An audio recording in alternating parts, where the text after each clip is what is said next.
Well, my name is Kenny, one of the pastors here. It's my pleasure this morning to be able to bring you third message of Faith at Work. And this morning we'll be looking at the topic, Faithful in Small Things.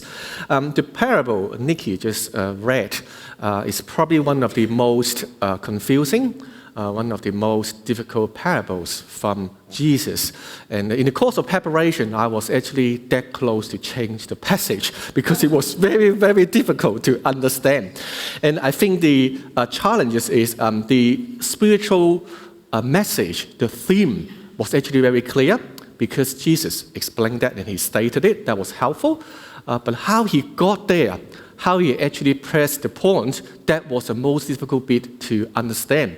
And it actually sparked a lot of speculations and interpretations of this particular parable. The core message is there, but how he got there is very difficult to understand.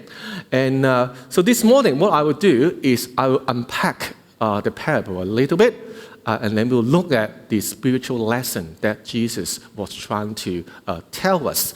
The first thing you need to know is this particular parable was placed in between the parable of the prodigal son and the parable of Lazarus and the rich man. So the heart of the matter for all these parables was to do with money. It's about money, but it wasn't money itself. It's about how money is being spent. And through the sermon, what I want to find answers to the question is, I want to find answers to questions like, well, what was the spiritual lesson Jesus is trying to teach us? Why is it applicable to our workplace? And how can we live life with eternity in our mind, considering when we are working at the workplace? And that's what I want to look at this morning. So let's look at how the parable actually starts. So Jesus told a story to his disciples. There is a rich man, and there was a manager who was obviously working for this rich man. So a manager basically means steward of a household. So this person is a trustworthy person.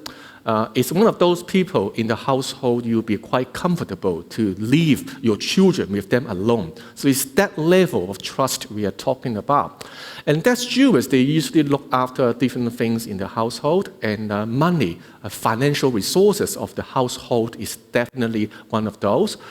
So this man is actually very rich, and for him to be alerted to do something to this steward because he has done something dishonest, handling money, that steward would have consumed quite a large sum of money in the first place, and that's why he got alerted. Mind you, he only heard the report. He didn't actually investigate, but all he did was, well, now I heard the report, you spent my money wastefully, I'm going to fire you. And then the next part of the story is, well, the steward starts to think about, well, what he's going to do next. Now, you might be wondering, why so soon? Because in Jesus' time, there is not much workplace protection. So these days, if you are fired, you got 2 to 4 weeks notice. In Jesus' time, when your boss said you're fired, you're gone by 6 o'clock on the dot. There's no lead time. So 6 o'clock by tonight, you'll be gone. And that's why it sparked a bit of anxiety. The steward really have to consider options right now, not late. So that's why he thought, well, if I'm fired, what else can I do? So he thought, well, if I can't actually do physical work because I don't have the strength, so labor work is out of consideration. And then he think about, well, maybe I can be a beggar. But he is a manager, so that will be a huge plummet if you go down from the path from manager to digging things on the ground. So he thought, well, I'm too proud for that, I'm staying where I am. This is what he come up with. So he thought, well, maybe I can find some friends. If I can have some friends, I can move over to their place to be their steward. So I can have a home to live because a steward in those days may well live with their master under the same roof. That's how they do in those days. So that's what happened, and that was part of the context. So he think, well, I need to find somewhere to go, and this is what he did. So he invite people who own the owner's money, so get all the debtors to come in, call them in. And then you got two debtors that was mentioned in Jesus' example, 800 gallons of olive oil they're owning. Obviously, it's American translation, they do gallons. And now, you wonder, to put it in perspective, how much is 800 gallons of olive oil? So it's about 3,500 liters. So considering if you go to a supermarket, most of the bottle of oil will be around 2 liters. Consider Asians cooking, you probably consume 2 liters per month, max. So we're talking about 125 years of supply here, they're owning. So it's massive. Now, you wonder why Jesus mentioned that. Why did he mention the number? There is a reason behind. Because what happened is Jesus is trying to tell us those debtors are not small businesses. They are big business, almost enterprise. They make massive produce. They make massive volume of products. They're not small business. They're not retailer. They're large-scale manufacturing, harvesting we're talking about. So what Jesus is trying to tell us was, these particular stewards, he is on the brink of losing his job. He wants to be friends with someone so he can find a place to go, find some work to do. But he has chosen the wealthy debtors because he has got the book. He goes through his book. He knows who owns the owner money, who owns heaps. So he picked those who are rich to come forward so he can move over to another wealthy home. So he wants to find another home that he can live longer. And then what he did was, when they came in, he slashed the debt. Okay, one slashed 50%, the other one slashed 20%. And you might be wondering, why was he doing that? Now, he might be doing a bit of revenge. All right, when you got really worked up at work, you probably do a bit of revenge. At one point, I had kind of that moment in my life. I was really worked up in a company. And what I did was I print everything in color, just trying to blow up a little budget hole in the company. Instead of contributing to the family, I was trying to consume the family a little bit. I tell you one thing, when you watch all the paper coming out of the photocopiers in color, it was very satisfying at that time. It was amazing. So if you are frustrated at work, if you need an outlet, find your own way. Now, this particular rich man, you wonder, well, after this steward has done this, all right, slashed the debt, the first thing, he consumed the cash, he burned the cash of the rich man. Later, now he slashed the profit. You wonder what the rich man is going to do to this guy. Now, he didn't scold him. He didn't go triple C either. But what he did was, he think this guy is very smart. He admired him, even though he is dishonest. Now, what is making the parable even more confusing was Jesus echoed the commendation. Jesus said, well, it is true that the children of this world are more clever in dealing with the world around them than the children of the light. Now, this is very confusing. There is a dishonest man. He just blew the cash. He cut the profit. And then Jesus said, he is doing well. This is horribly confusing here. Now, this is where I was trying to change the story when I read this part. I want to change passage of this morning's sermon because it's too hard to understand. Now, first thing first, this particular steward was never commended because of his dishonesty. It was never. Jesus didn't commend him because of his dishonesty, neither the rich man. So what they were talking about is about intelligence, wisdom here. Different type of wisdom they're talking about. It was not because of dishonesty he got commended. It was actually because of dishonesty he got dismissed by the rich man. Now, the rich man is looking at him at the last moment of his employment opportunity. Being a staff there, he looked for something more eternal. He planned ahead. So he's asking himself the question, what's next? All right? So this particular steward was commended because of his forward thinking. He thinks ahead. Now, he's not even thinking about the meals after 6 o'clock tonight. He was thinking about the meals, days, months, years to come. So he go for the richest debtor, so he can find a place to live for longer time, at least a wealthier for him to be there. So he was clever. So he was commended by the rich man because he was very forward-thinking. It wasn't to do with his cheating or slashing the profit or not. It was to do with his thinking long-term. He's thinking long-term planning, building relationships so he can move over to another person and stay there for longer, hopefully with the same supply and provision. And then Jesus talked about there is children of this world who are more clever than the children of the light. The children of the light basically mean followers of God. So this is the confusing part. So Jesus is saying, this particular steward, he is street smart. Right? He is a person of the world, living in the world. He is street smart. He thinks about what's next in the years to come, not in the hours to come. And he compared to the follower of Jesus. He thought, well, this person, this steward, is a lot more clever than the people who follow Jesus. Why is he saying that? This is very confusing. And then he brings that lesson to that simple spiritual truth. Use your worldly resources to benefit others and make friends. Then they will welcome you to an eternal home. What is he talking about here? Now, next one, it helps a lot. The author Luke tells us who was actually in the audience. Now, at the beginning, it talks about the audience were the disciples. But in fact, Pharisees were there listening. They were there listening to Jesus.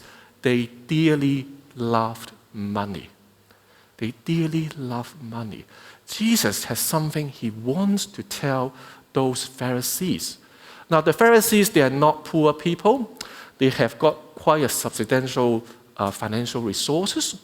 What Jesus is telling them, God has given them the financial resources. It's not for them for self-gratifications. It's not for them to serve themselves. Those financial resources is for them to use it generously to serve the people around them. Because they're religious leader, they're supposed to be the children of God, but they are not using the resources wisely. They use it for themselves for their own pleasure. So the parable is directed to them, partly so they know what they are doing. They love money so much. Jesus is telling them, look, you've got the resources.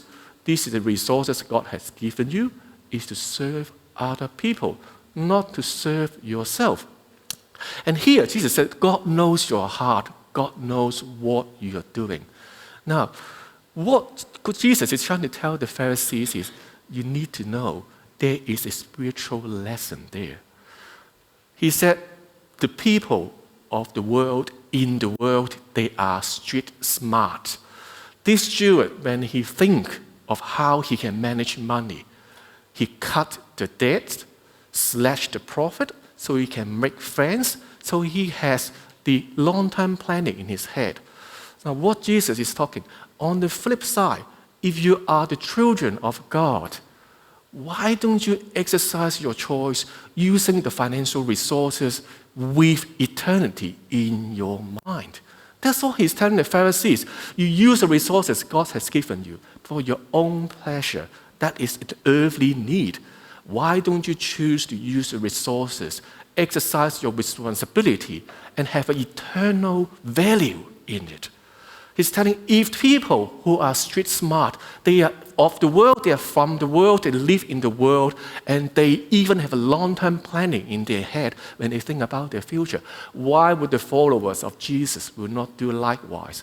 Why the steward is street smart? Why would the follower of Jesus will not be spiritually smart? That's what Jesus is talking about. God has given them the resources so they can use it wisely, but they didn't do it.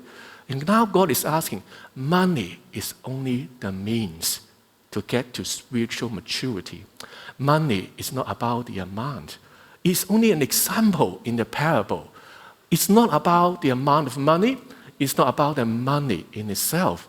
It's about money is the means to spiritual maturity. The means you use the money will lead you to your eternal home. That's what Jesus is trying to tell them.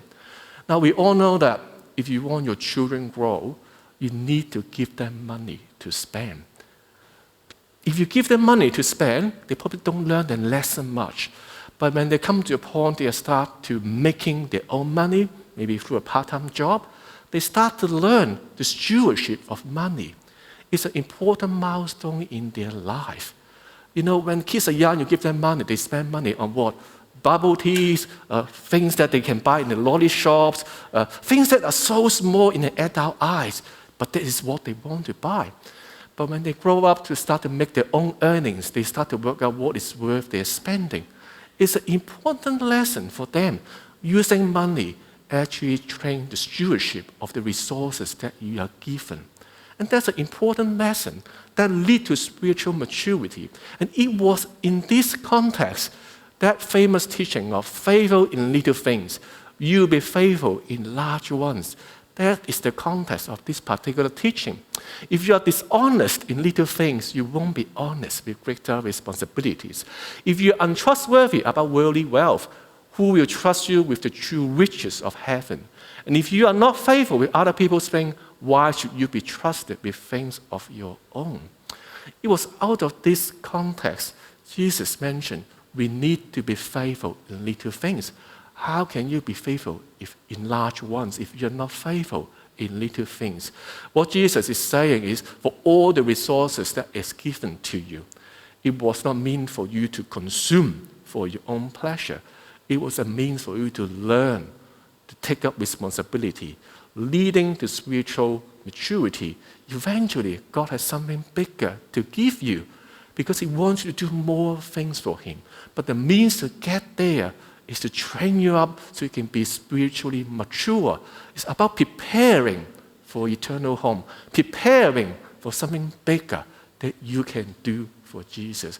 And I think that is the heartbeat of the whole parable. It's not about copying the steward, being dishonest, being street smart, turn around in the last moment of your employment, find a place to go. It's not about that at all. It's about stewardship in all little things in your workplace. And not just by chance, this parable also has the context of workplace. This is what he is talking about, be faithful. Now the question you have to ask is, well, what are the little things in workplace that you have to be faithful in? Well, for example, you might have a company credit card. Well, you need to be faithful to it, do you? It only can be spent on work purposes stuff. You cannot use it to buy your own KFC. You cannot buy Mac for your kids. It's not for that purposes. It's for buying things for your company, serving the company. And what about your time use? Well, you do things, you provide the services, you provide the goods, deliver it in the right time.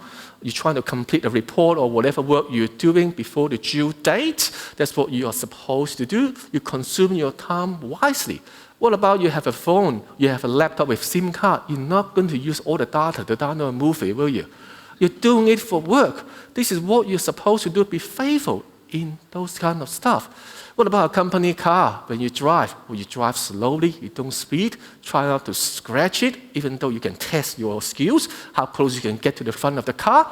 Plenty of things you can do, but be faithful. It's a company asset. What about productivity? Well, there you go. With productivity, you need to look at, well, when no one is watching you, are you on your phone or are you still doing work?